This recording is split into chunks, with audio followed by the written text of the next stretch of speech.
لبيك اللهم لبيك لبيك لا شريك لك لبيك إن الحمد والنعمة لك والملك لا Le شريك ministère لك. des Affaires islamiques, des Waqf, de la Dawa et de la guidance au Royaume d'Arabie Saoudite a l'honneur de vous présenter le programme suivant.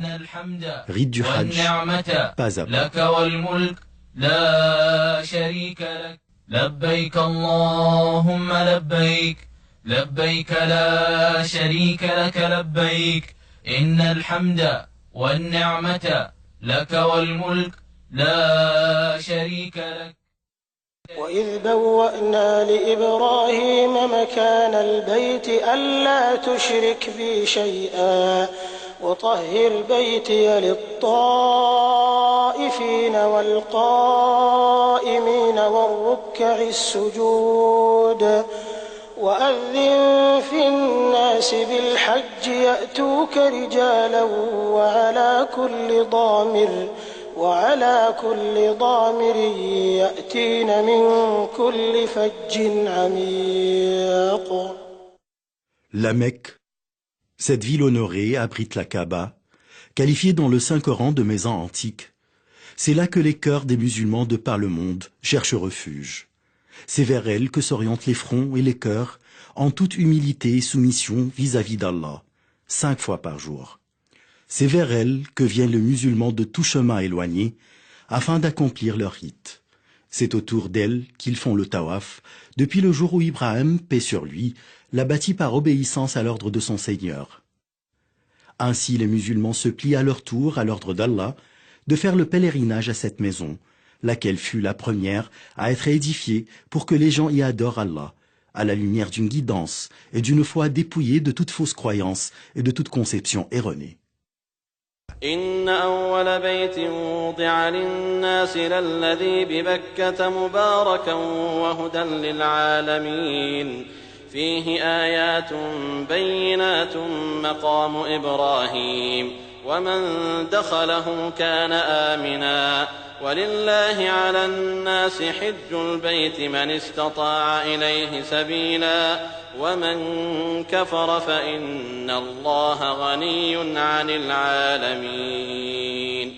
Lorsqu'Allah, exalté soit-il, voulut que la lumière de l'islam voie le jour, il envoya le dernier de ses prophètes, Mohammed, paix et bénédiction sur lui, avec la religion de vérité, et ce afin de la faire triompher sur toute autre religion, de montrer aux gens l'ignorance et l'égarement auxquels ils avaient succombé, et de leur élucider la vérité du culte d'Allah, en raison de laquelle il créa aussi bien les humains que les djinns. Il fut dûment constaté que le prophète, paix et bénédiction sur lui, dit: l'islam est bâti sur 5 piliers. L'attestation que nul n'est digne d'être adoré en dehors d'Allah et que Mohammed est le messager d'Allah, la pratique de la prière, l'acquittement de l'aumône légale, le jeûne du ramadan, l'accomplissement du pèlerinage à la Mecque. Le hajj est donc l'un des piliers de l'islam. Un musulman qui a les moyens d'accomplir le hajj n'aura la foi parachevée que s'il l'accomplit. Le hajj est le 5e pilier de l'islam. Il est obligatoire pour tout musulman pubère, sain d'esprit et libre, une seule fois au cours de sa vie, à condition qu'il soit capable de l'accomplir aussi bien au niveau financier que sanitaire. En effet, des millions de pèlerins affluent vers les terres saintes afin d'accomplir ces rites, ayant foi en l'éminence du statut de cette obligation religieuse et en l'importance de fournir des meilleurs services à quiconque vient s'acquitter de cette obligation. Le gouvernement du serviteur des 2 saintes mosquées, le roi Abdallah ibn Abdelaziz, a mis en œuvre tous ses moyens matériels et humains et a orienté tous ses ministères vers le service de hôtes de Rahman, Allah, afin de leur assurer le confort et la sécurité dès leur arrivée sur les territoires saoudiens et jusqu'à leur retour dans leur pays, entourés de la protection d'Allah, exalté soit-il. Vous allez réaliser, chers frères, que nombre de projets, de services et de programmes diversifiés furent élaborés et mis à votre disposition afin de vous assurer confort, sécurité et bien-être. N'hésitez pas alors à en profiter. Vous êtes le bienvenu, cher hôte, au sein du pays des 2 saintes mosquées.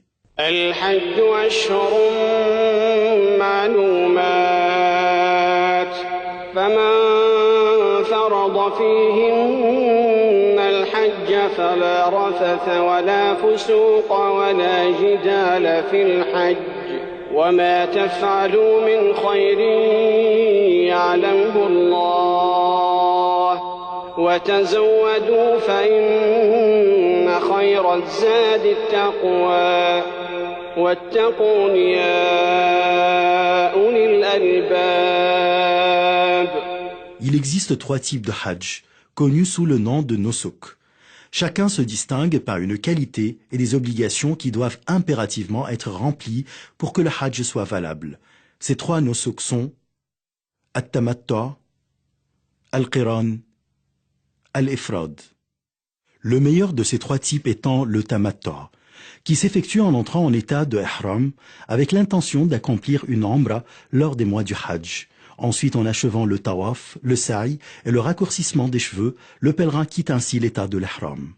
Or, le 8e jour du mois de Dhul Hijjah, il entame encore une fois l'ihram dans l'intention du hajj cette fois, à partir du lieu où il se trouve à ce moment-là.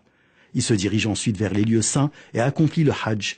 Il est tenu de faire un sacrifice ou, s'il n'en a pas les moyens, de jeûner 3 jours au cours du hajj et cette autre une fois rentré chez lui. Quant au hajj du type qiran, il consiste à entamer le ihram en combinant les 2 intentions du hajj et de la umra ensemble, en se disant « labbayka umratan wa hajjan ». Une fois arrivé à la Mecque, le pèlerin doit accomplir le tawaf al-qudum ainsi que le sa'i du hajj et de la umra, et ce tout en préservant son ihram sans jamais se désacraliser. Le 8e jour, il se dirige vers les lieux saints s'acquit des autres rites formés des 2 rites distincts, à savoir le hajj et la umra. Il doit offrir un sacrifice et si, faute de moyens, il n'y parvient pas, il devra jeûner 3 jours au cours du hajj et cette autre une fois rentré chez lui. Reste le hajj du type ifrad, lequel consiste à entrer en état de ihram avec l'unique intention d'accomplir le hajj. Arrivé à la Mecque, le pèlerin accomplit le tawaf, le sa'i et préserve son état de ihram jusqu'à la fin des rites. Il ne lui incombe pas de faire un sacrifice car il n'a pas combiné la umra au hajj. Le meilleur de ces types de hajj est le tamattu' suivi du qiran, puis enfin le ifrad. Chers frères, si vous comptez voyager à la Mecque, afin d'accomplir les rites du hajj et de la umra, il vous sera impératif d'entrer en état de ihram à partir d'un des miqat que le prophète, paix et bénédiction sur lui, détermina à savoir.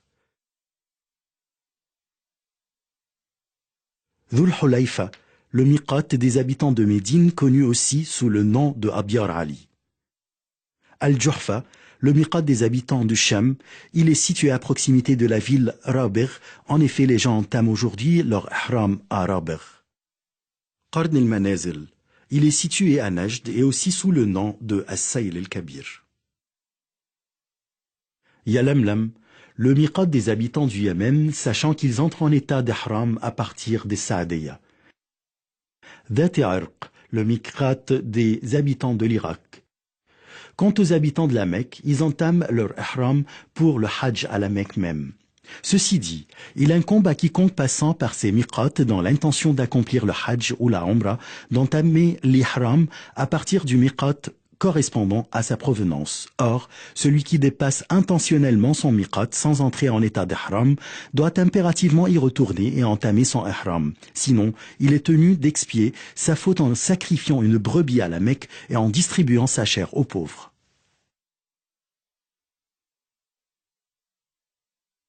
Si donc vous arrivez, chers frères, au miqat en voiture ou autre, prenez un bain, parfumez-vous, si possible, puis mettez les habits du ihram, à savoir un izar et un rida, 2 pièces de tissu blanc sans couture, blanc et propre. Quant à la femme, elle est autorisée à revêtir les habits qu'elle souhaite, pourvu qu'elle ne se pare pas et qu'elle n'exhibe pas ses atours. Ensuite, formulez l'intention d'entrer en état d'ihram pour accomplir la umra.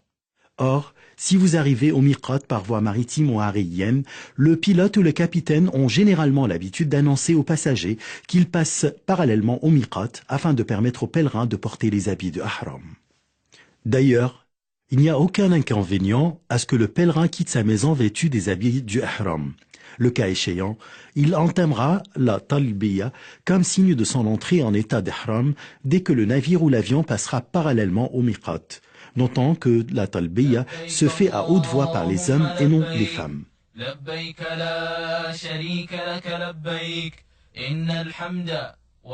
Chers frères, lorsque vous prononcez la talbiya, soit pour accomplir la umra en disant labbayka umra, soit pour le hajj en disant labbaika hajjan, soit pour les deux à la fois en disant labbaika umratan wa hajjan. Vous avez ainsi entamé les rites et il vous est désormais prohibé de commettre toute action interdite lors de l'ihram. À savoir, de se couper les cheveux ou les ongles, si vous en perdez involontairement quelques-uns, ou si vous en coupez par oubli ou par ignorance de cette interdiction, il n'y aura aucun inconvénient. De se parfumer le corps ou les vêtements, quant aux traces du parfum mis préalablement à votre entrée en état d'ihram, ceci n'est pas prohibé. De procéder à la chasse des animaux, soit en les tuant, soit en les poursuivant, soit en aidant autrui à les chasser. D'abattre les arbres ou de couper les plantes de la zone sacrée. D'ailleurs, ceci est prohibé aussi bien pour celui qui est en état d'ihram que pour celui qui ne l'est pas. De ramasser les objets trouvés dans la zone sacrée à moins que vous les annonciez. De demander une femme en mariage ou de conclure un contrat de mariage pour soi ou pour autrui.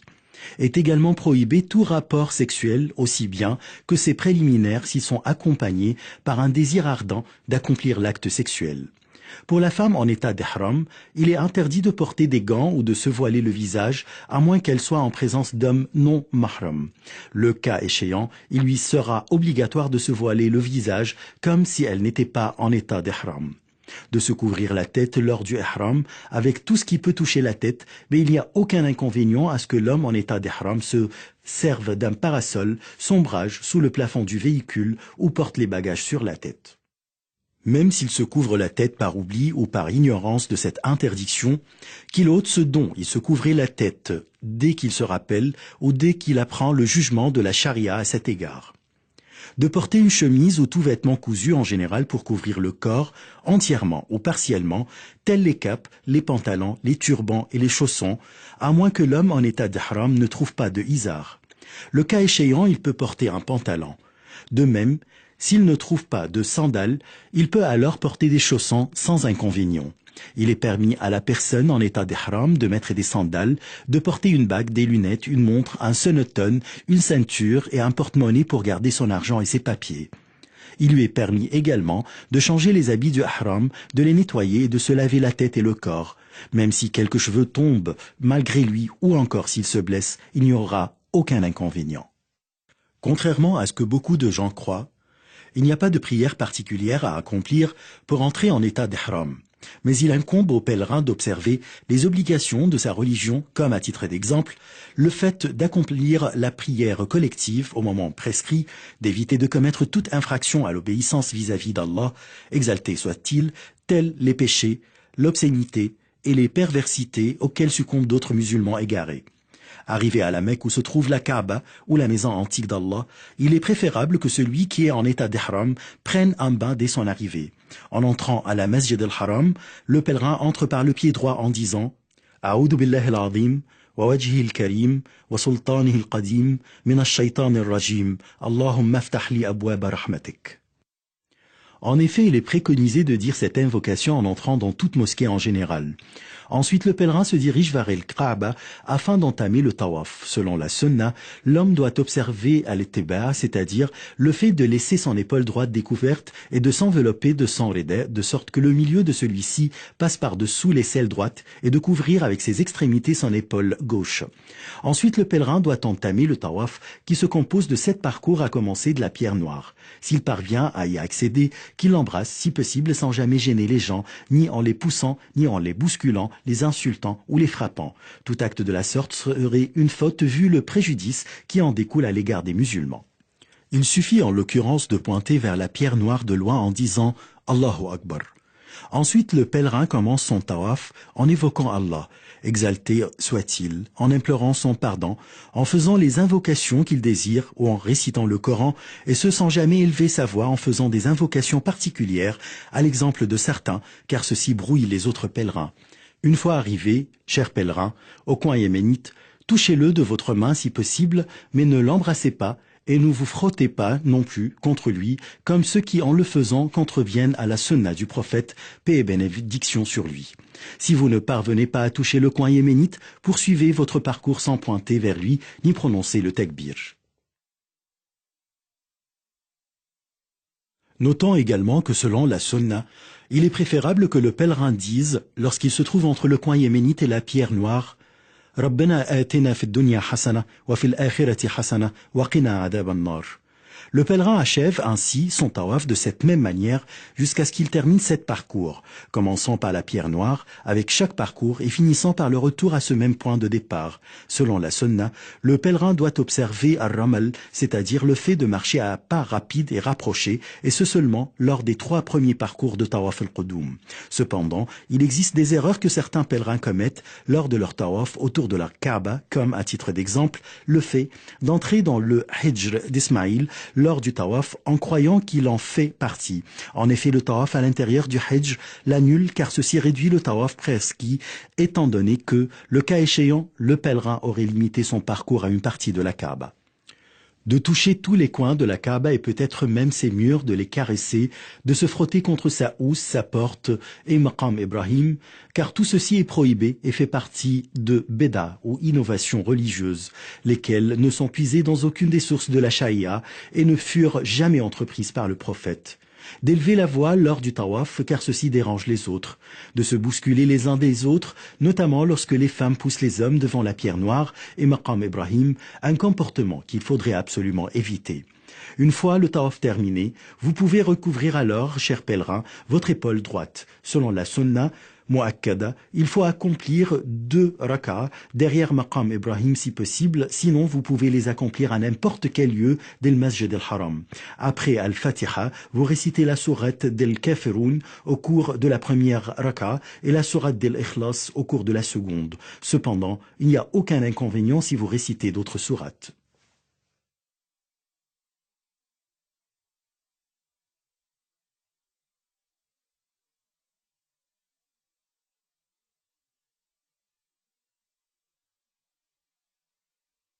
Ensuite, vous vous dirigez vers le monticule As-Safa pour accomplir le sa'i qui se compose de 7 parcours. Lorsque vous vous approchez de Safa, commencez par ce que Allah indique comme début dans le verset et récitez « Inna as-Safa wal Marwa min sha'air Allah » فمن حج البيت أو اعتمر فلا جناح عليه أن يطوف بهما ومن تطوع خيرا فإن الله شاكر عليم. Escaladez ensuite le monticule Safa en faisant face à la Kaaba, puis répétez à 3 reprises Alhamdulillah, ensuite Allahu Akbar 3 fois tout en levant les mains pour invoquer Allah. Vous répétez ensuite à 3 reprises La ilaha illallah wahdahu la sharika lah, lahul mulk wa lahul hamd wa huwa ala kulli shay'in qadir. La ilaha illallah wahdah anjaza wa'dah wa nasara 'abdah wa hazama al-ahzaba wahdah. Et il n'y aura aucun inconvénient si vous répétez ce zikr moins que 3 fois. Notons qu'il ne faut lever les mains qu'en faisant les invocations et qu'il ne faut pas pointer avec les mains lors du takbir. Ceci est en effet une des erreurs communes chez nombre de pèlerins. Ensuite, le pèlerin descend de Safa et se dirige vers le monticule d'El Marwa en marchant.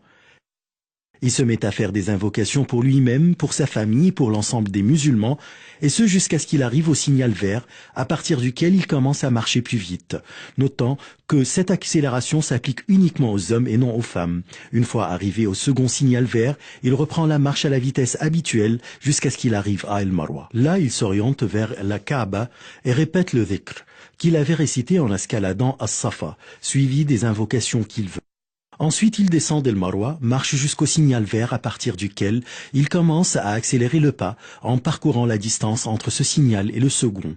Ensuite, il reprend sa vitesse normale jusqu'à ce qu'il escalade Safa et ainsi de suite. Au bout de 7 parcours conformément à cette manière, le sa'i sera ainsi achevé, sachant que l'allée de Safa vers El Marwa est comptée comme un seul parcours et le retour d'El Marwa vers El Safa est compté comme un autre parcours. Notons qu'il n'y aura pas d'inconvénient si vous commencez votre sa'i en marchant et que, à cause de la fatigue ou de tout autre problème sanitaire éventuel, qu'Allah vous en préserve, vous poursuivez votre sa'i sur un véhicule. Il est autorisé à la femme en période menstrue ou de lochi d'accomplir le sa'i sans faire le tawaf, étant donné que le lieu du sa'i ne fait pas partir d'El Masjid al-Haram. Notons parmi les erreurs fréquentes lors du sa'i, l'accélération des femmes en parcourant la distance entre les 2 signaux verts. Une fois le sa'i achevé, le pèlerin du type tamatta procède au raccourcissement de ses cheveux. Il lui incombe de raccourcir tous ses cheveux, contrairement à la femme qui, elle, raccourcit les siens de la longueur d'une phalangette. Ainsi, le pèlerin du type tamatta aura accompli sa umra et tout ce qui lui a été interdit durant l'état d'ihram lui deviendra désormais permis. Il est préconisé aux pèlerins de multiplier la talbiya au moment prescrit à cet égard, à savoir depuis l'ihram jusqu'au commencement du tawaf pour la umra, depuis l'ihram jusqu'au jet de Jamarat al-Aqaba le jour d'Aïd al-Adha. Il dira alors en arabe « Labbaik Allahumma labbaik, labbaik la sharika laka labbaik, innal hamda wa ni'mata laka wal mulk, la sharika lak ». Le 8e jour de Zul Hijja, le jour de Tarwiyah. Ce jour-là, les pèlerins se rendent à Mina en état d'ihram, quel que soit le type de leur pèlerinage, tamattu', qiran ou ifrad, observant ainsi la sunna du messager d'Allah, l'élu, paix et bénédiction sur lui. Il est préférable de se diriger vers Mina avant le temps du zawal, c'est-à-dire avant midi. Les pèlerins y accompliront alors les prières de Zuhr, de l'Asr, de l'Maghrib et de l'Isha et de l'Fajr, et ce en raccourcissant les prières composées de 4 rak'ah sans les combiner ensemble. À cet égard, il n'existe aucune différence entre les habitants de la Mecque et les autres pèlerins. Selon la sunna, le pèlerin passe la nuit à Mina le jour de Tarwiyah. Une fois la prière d'El-Fajr du 9e jour de Zul Hijja accomplie, il faut attendre le lever du soleil puis entamer la marche vers Arafat dans un état de tranquillité et de sérénité, tout en répétant la talbiya et le takbir. Le 9e jour de Zul Hijja, le jour d'Arafat. Ce jour solennel, le jour que le messager d'Allah qualifia du meilleur jour.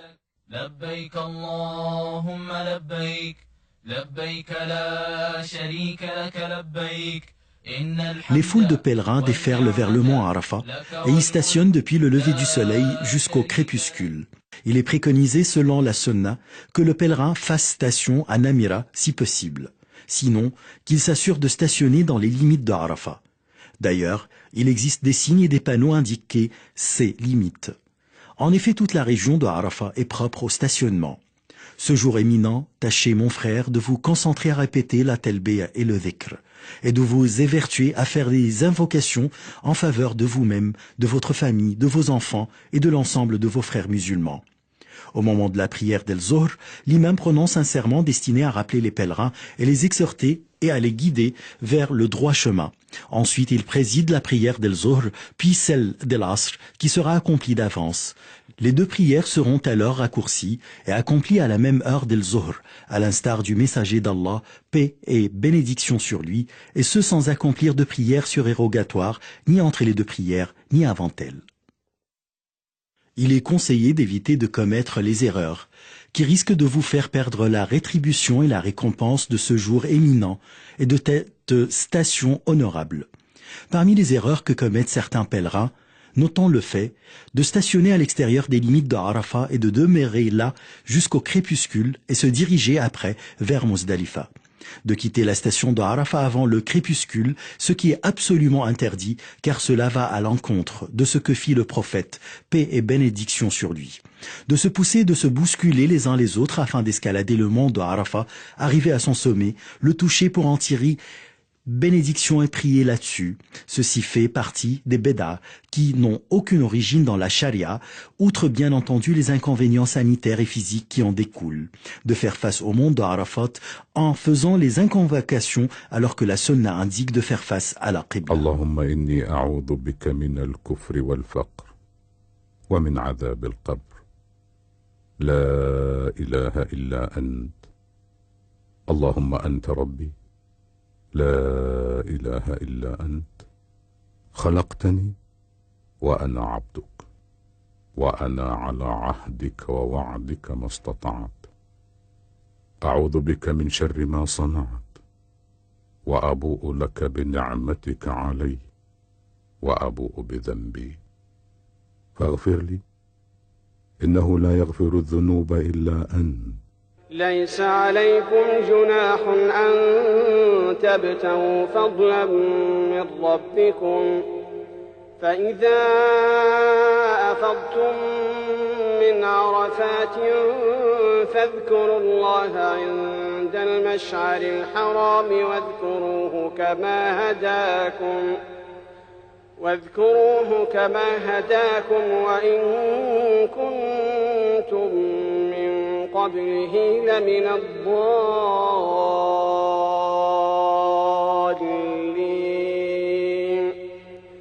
ثم أفيضوا من حيث أفاض الناس واستغفروا الله إن الله غفور رحيم. Après le coucher du soleil du 9e jour de Zulhijjah, les groupes de pèlerins se dirigent, protégés par la bénédiction d'Allah, vers le Mesh'ar al-Haram ou al-Muzdalifa pour y faire la prière del Maghrib et de l'Aïcha, lesquelles seront alors raccourcies et accomplies ensemble dès l'arrivée à Muzdalifa, et ce après un seul adhan et 2 iqama. Les pèlerins y passeront la nuit tout en répétant la talbiya et en faisant les louanges à Allah, car il les a comblés de sa grâce et leur a accordé son bienfait de stationner sur le mont Arafat et assister à ce rassemblement solennel. Cependant, il s'avère impératif de solliciter votre attention sur certaines erreurs que les pèlerins commettent une fois arrivés à Muzdalifa, comme, entre autres, leur départ avant d'accomplir les prières raccourcies del Maghrib et l'Aïcha ensemble, et ce afin de se munir des jamarot ou cailloux, alors que la prière est prioritaire. Il croit qu'il est impératif de rassembler les jamarot de Muzdalifa, ce qui est en fait une erreur à ne pas commettre. En effet, selon la sunna, les pèlerins doivent passer la nuit, comme déjà mentionné, à Muzdalifa jusqu'à la prière d'El Fajr. Il est permis aux femmes, aux faibles et aux enfants de se diriger vers Mina dès la fin de la nuit. Une fois de la prière d'El Fajr accomplie, il est préférable pour le pèlerin de stationner à El Mesh'ar al-Haram, un mont à Muzdalifa ou à n'importe quel endroit à Muzdalifa, de s'orienter vers la Qibla, de multiplier le dhikr, le takbir et les invocations autant que possible et enfin de chercher à se munir de cailloux pour le jet des jamarot.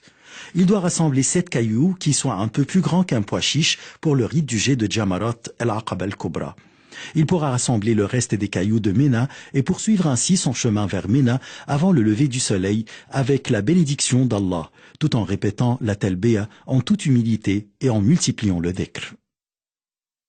Une fois arrivé à Ména, le pèlerin doit s'empresser d'aller à Jamarat al-Aqaba, situé à proximité de la Mecque. Là, il cessera alors de répéter la talbiya et commencera à lancer sur Jamarat al-Aqaba 7 cailloux consécutifs en disant Allahu Akbar lors du jet de chaque caillou. Ensuite, il égorge une bête pour le sacrifice. S'il lui incombe de le faire, il en mange et il en donne à manger aux pauvres. Enfin, il doit se raser les cheveux ou bien les raccourcir. En fait, il est préférable de couper ses cheveux à l'aide du rasoir. Quant à la femme, elle raccourcit également ses cheveux, mais seulement de la mesure d'une phalangette. Cet itinéraire à suivre est le meilleur à cet égard. Cependant, il n'y a aucun inconvénient si certains de ces actes devancent d'autres. Allahu Akbar, Allahu Akbar, Allahu Akbar. La ilaha illallah, Allahu Akbar. Allahu Akbar wa lillahil hamd. Allahu Akbar, Allahu Akbar, Allahu. Les musulmans des 4 coins du monde, aussi bien que les pèlerins à Ména, en particulier accueillent tous les jours de Eid al-Adha avec un ravissement extrême, réjouis de la grâce dont Allah les a dotés et se souciant de s'approcher davantage d'Allah, en égorgeant leurs bêtes. D'ailleurs, l'organisation et la gestion saoudienne de la viande des sacrifices fournit aux pèlerins une véritable aide à accomplir ce rite. Il est à noter que certains pèlerins commettent certaines erreurs lors du jet des jamarot, comme par exemple la croyance de certains qu'ils sont en train de lancer ces cailloux sur des démons, ce qui suscite leur colère et les pousse à insulter ceux-ci. Or, le jet des jamarot ne fut légiféré que pour évoquer Allah. Le jet de gros cailloux, de chaussures, de morceaux de bois pour lancer les jamarot, ce qui est une exagération dans la religion, et le messager d'Allah, paix et bénédiction sur lui, a interdite. Le fait de se bousculer et de lutter devant les jamarot pour accomplir le rite du jet des cailloux, ce qui est en fait une erreur fatale. Le pèlerin est tenu de faire preuve d'indulgence à l'égard de ses confrères et de chercher à jeter les jamarot dans le bon endroit de sorte que le caillou lancé tombe dans la circonférence de la jamara, qu'il parvienne à frapper son poteau ou pas. Le jet de tous les cailloux ensemble, car le cas échéant, ceci sera considéré comme le jet d'un seul caillou. C'est que, selon la sunna, il faut lancer les cailloux l'un après l'autre en prononçant le takbir après le jet de chaque caillou. Une fois la jamara de l'Aqaba lancée, les cheveux rasés ou raccourcis, le pèlerin a ainsi partiellement quitté l'état d'ihram. Il peut en l'occurrence mettre ses habits et tout ce qui lui était interdit devient désormais permis, exception faire du rapport sexuel avec son épouse. Enfin, le pèlerin se rend à la Mecque pour accomplir le tawaf d'El-Ifada, lequel est un pilier essentiel du Hajj, en l'absence duquel le Hajj ne sera pas accompli. Après ce tawaf, il entame le sa'i. Si son Hajj est du type tamattu ou si son Hajj est du type qiran ou ifrad, et qu'il n'avait pas encore accompli le sa'i lors de tawaf el-Qudum. Le cas échéant, le pèlerin doit entamer le sa'i tout en sachant qu'il est permis d'ajourner le tawaf d'El-Ifada après l'écoulement des jours de Ména et le retour à la Mecque une fois le jet des cailloux achevé. Après le tawaf et l'Ifada, le jour de Nahr, tout ce qui était interdit aux pèlerins redevient désormais permis, y compris le rapport sexuel avec l'épouse. Il retourne ensuite à Mina pour y passer les 3 jours de Tashriq, à savoir la veille du 11, du 12 et du 13 de Zul Hijjah. Il peut même partir au bout de 2 nuits seulement, tel que l'indique le verset. واذكروا الله في أيام معدودات فمن تعجل في يومين فلا إثم عليه ومن تأخر فلا إثم عليه لمن اتقى واتقوا الله واعلموا أنكم إليه تحشرون. Il incombe aux pèlerins de lancer les 3 jamarat au cours des jours qu'ils passent à Ména, tout en observant le takbir à chaque jet de cailloux. Selon la sunna, il est préconisé aux pèlerins de se tenir debout après le jet de la jamara soghra et la jamara al-wusta, de faire face à la qibla, de lever les mains et de faire les invocations qu'ils désirent. Or, ceci ne s'applique pas au jet des cailloux de la jamara al-oula ou la jamara al-aqaba, suite auquel le pèlerin ne s'arrête pas pour faire des invocations. Quiconque désire partir au bout de 2 jours seulement est alors tenu de jeter les 3 jamarat le 12 de Zul Hijjah et de quitter Ména avant le coucher du soleil. Si le soleil se couche alors que le pèlerin est encore à Ména, il devra passer la veille du 13 de Zul Hijjah à Ména et achever le jet des jamarat le lendemain, c'est-à-dire le jour du 13, et ce à moins qu'il se soit déjà préparé à quitter tôt. Le cas échéant, il pourra partir sans passer la nuit à Ména. Avec le retour à la Mecque, encore une fois, pour faire le tawaf autour de la Kaaba, le séjour arrive à sa fin, lorsque les délégations de pèlerins achèvent leur rite en observant tous les piliers, les devoirs et les obligations prescrits à cet égard. Le tawaf del Wada' est alors la dernière étape du Hajj, se pliant ainsi à l'ordre du messager d'Allah, paix et bénédiction sur lui, qui dit à ce sujet « La yanfiranna ahadukum hatta yakuna akhira ahdihi bil bayt » Le tawaf el-Wada' est le dernier rite du Hajj que le pèlerin doit observer juste avant de regagner son pays. Personne n'est exempt de ce rite, sauf la femme en période de menstrue ou de lochi.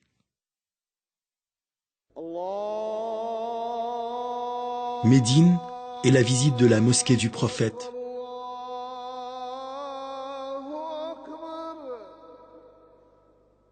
Nous nous rendons à Médine, la ville où le prophète, paix et bénédiction sur lui, immigra et fut enterré pour visiter sa mosquée, laquelle est une des 3 mosquées indiquées dans son hadith où il dit « Ne partez pas en voyage pour visiter des mosquées, à l'exception de ces 3, la mosquée sacrée, ma mosquée que voici et la mosquée d'Al-Aqsa. »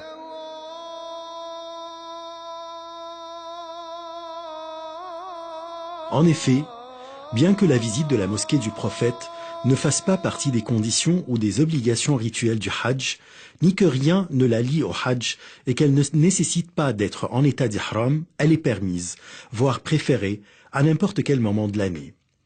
Étant donné qu'Allah a facilité aux pèlerins d'avoir accès au pays abritant les 2 saintes mosquées, il est préconisé, selon la sunna, de visiter Médine afin d'accomplir la prière dans la mosquée du prophète, une prière qui vaut mieux que 1000 prières dans toute autre mosquée, hormis Al-Masjid al-Haram, où la prière vaut mieux que 100 000 prières dans toute autre mosquée.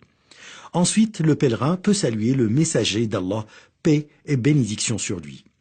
Une fois arrivé chez visiteur à la mosquée du prophète, entrez d'abord du pied droit, commencez par la basmala et la prière pour le prophète, paix et bénédiction sur lui, puis implorez Allah de vous ouvrir les portes de sa miséricorde en disant بسم الله والصلاة والسلام على رسوله أعوذ بالله العظيم ووجهه الكريم وسلطانه العظيم من الشيطان الرجيم اللهم افتح لي أبواب رحمتك.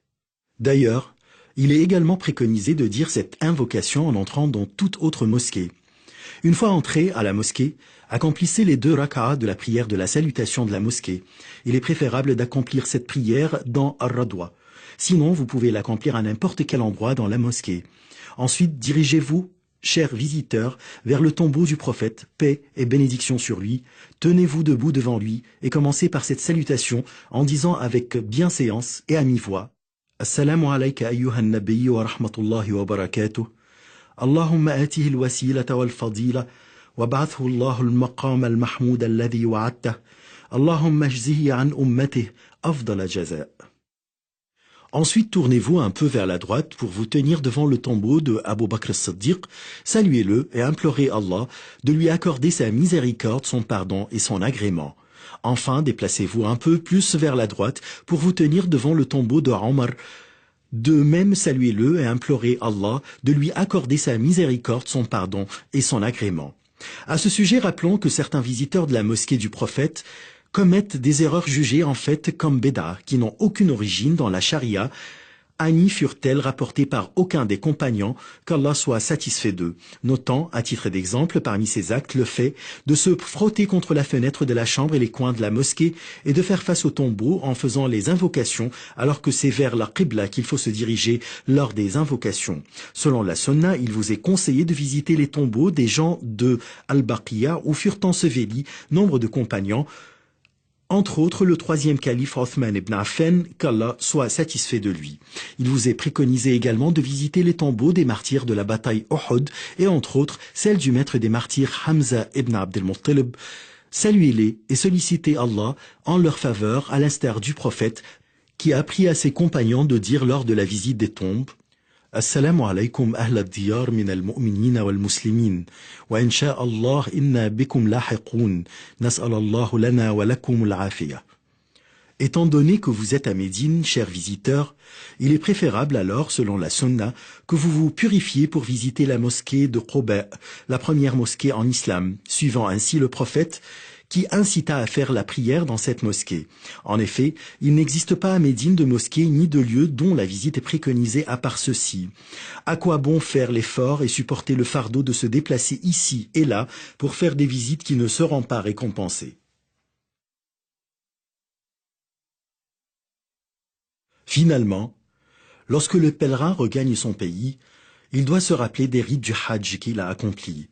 À chaque fois où il se sent tenté par un péché, qu'il se rappelle de son stationnement à Arafat, de son tawaf autour de la Kaaba, de dhikr Allah, dans les différents lieux sacrés du Hajj. Tout ceci l'aidera à se prémunir contre les péchés. Je prie Allah, le Très-Haut, de nous octroyer tous un Hajj pieusement accompli, d'absoudre nos péchés et d'agréer nos efforts. Chers frères, vous êtes le bienvenu comme hôte au sein du pays des 2 saintes mosquées, le royaume d'Arabie Saoudite. لبيك اللهم لبيك لبيك لا شريك لك لبيك إن الحمد والنعمة لك والملك لا شريك لك